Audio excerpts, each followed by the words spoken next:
жаштарыбыз бийликке келсе, жаштарыбыз ошо депутат болсо, жаштарыбыз колдон ишти алып, чуркап иштеп калса, бул баарыбызга үчүн сыймык.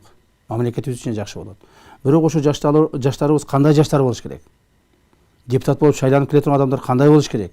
Биз ушуга көбүрөөк көңүл бурбасак, мына кечээки парламенттин бүгүнкү парламенттин составын көрүп атасыздар. Билим деңгээлин негизинен текшеришибиз керек.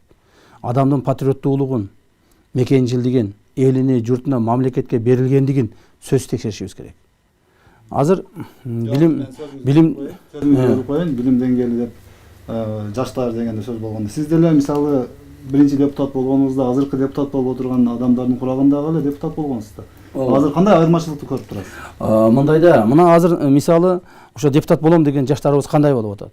Көпчүлүк депутат болом деген жаштарыбыз, балдарыбыз кайсыл бир деңгээлде окуу жайды, жогорку окуу жайын, мектептерди эптеп бүтүп атышат. Жогорку окуу жайын бири заочный, бири очный, бирок тияк бияка басып чуркап жүрүп эле бүтүп атышат. Так, демек алардын фундаменталдык билимдүүлүгү жоголуп атат.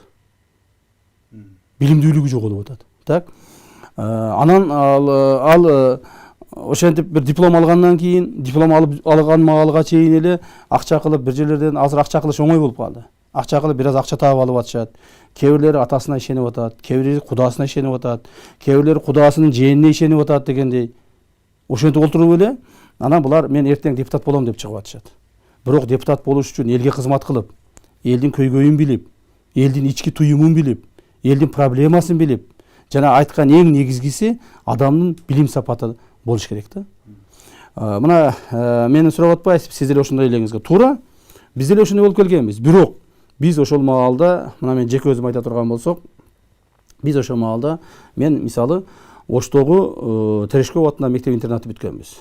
Бул мамлекетибиздеги эң негизги жогорку мына мектептердин бири болчу. Так. Андан кийин Союз маалында Томскидеги политехникалык университетти бүткөнмүн.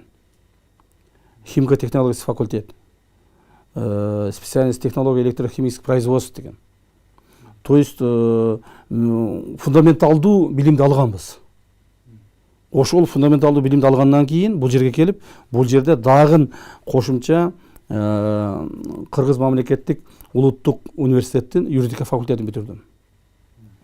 То есть бизде фундаменталдык билимибиз болгон. Анан кийин депутат болдук. Депутат болгондо өзүбүздү өркүндөттүк, себеби бизде уже базабыз болгон.